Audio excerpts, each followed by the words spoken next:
What's up, guys? Power Stroking is back here, and it's not going to be a Power Strokes this time. It's going to be of some snowmobiles.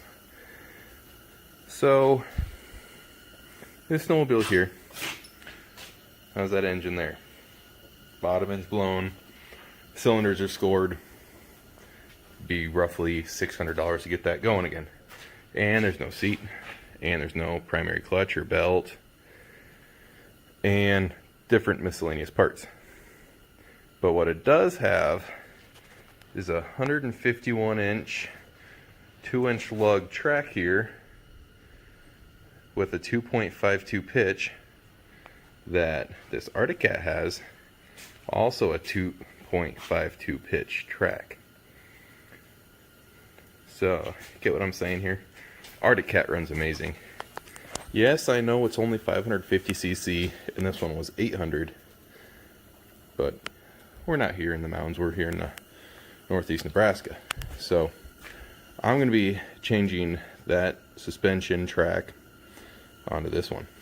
And I already have this suspension and track and everything sold off of that to my buddy who has another Arctic Cat about the same year. So, I'm also going to be changing these skis since they're plastic lightweight skis. Going to try to get these handlebars here onto there. Make this sled more of a rider forward style. Take the tunnel extension off of this, throw it on that. You know, all sorts of fun stuff. So, hopefully this journey turns out pretty good. I already ordered 8-lug drive sprocket for this snowmobile here to fit the 2-inch track. Otherwise it could only fit up to 1.5 inches, I think, track. But with the 2-inch track, the 8-lug in the front will work perfectly. Let's take a look underneath this hood here.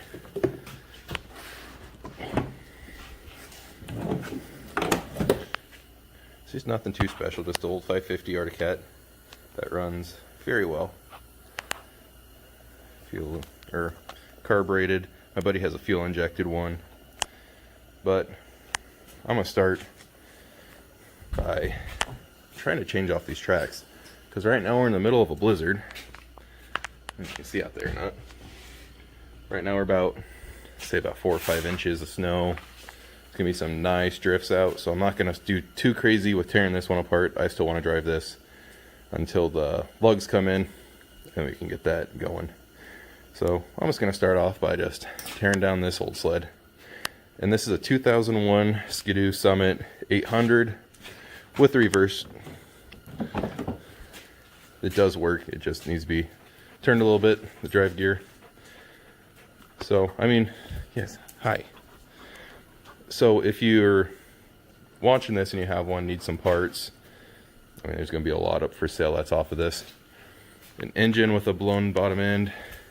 I mean, the rod bearings are fine. Like, there's no up and down play on either one of them. But just a bearing somewhere on the shaft seized, and that's what's up with that. Cylinders have some scoring. Nothing that you can't send off to get fixed. Head has a little bit of damage there. Other side's perfectly fine. That's perfectly usable. V-Force 3 reeds will be for sale. Intake will be for sale. Let me open up this hood for you guys. You know, I priced it out to get this one going again, and it's just out of budget. So originally bought it to do the track swap, so that's what it's gonna be. Hood is junk. I mean, it has a good set of carbs on it. Perfectly fine CDI box and electronics and stuff like that.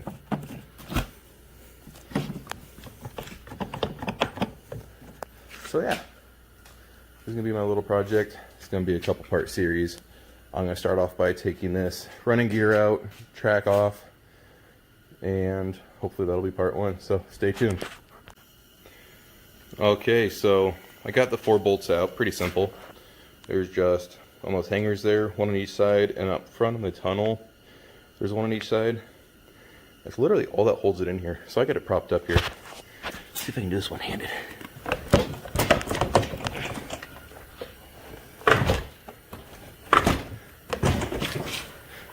Oh yeah, she's coming out. I'm gonna see if I can set that one up here.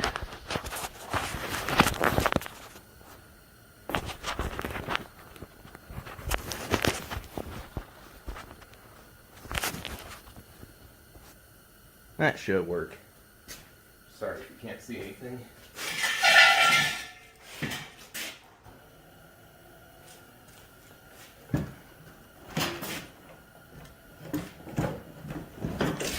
And ta-da!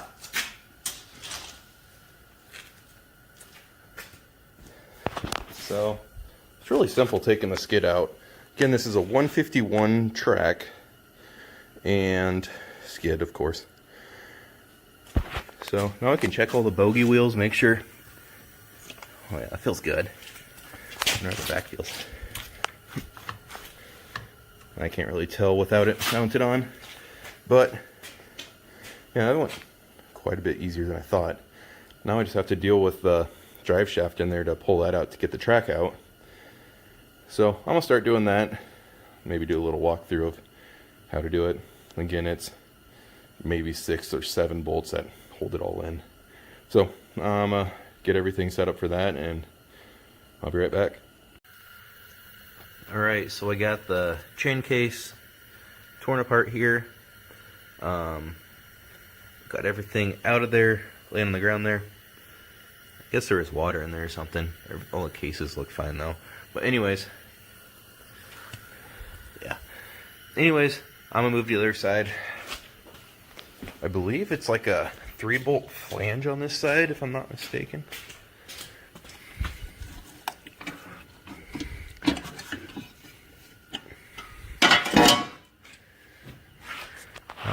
Yep. Just down there on the bottom there. And then I believe your speedo cables ran through there as well. So, might just pull the primary, or I mean the secondary clutch off of here quick. And get those bolts out, and then I can drop the drive axle, get the track out, and then I can start swapping the skis. So I'll get back once I get the 3 bolts out. Now I got those 3 nuts off of there. I can climb underneath.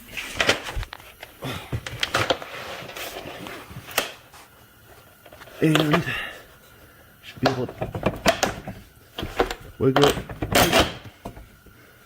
push it out the other way. Should be able to slide that way. And then this side will drop down and you should be able to pull it out. So let me wiggle it around a bit and I'll get back once it's out. Alright, got the old shaft out. Wasn't too bad of a job to do. There's just a... There was a circlip on this side, but bearing pulled out anyway, so I didn't have to take that off. I did have to take off the chain case though. I'm selling that, so not a big deal. Got the, had to take brake off and everything like that. Again, not a big deal. I'm gonna be parting this out anyway. But there's the track. There's the skid. And this sled should be a million times better when I'm done with it. That should be it for today's video, guys.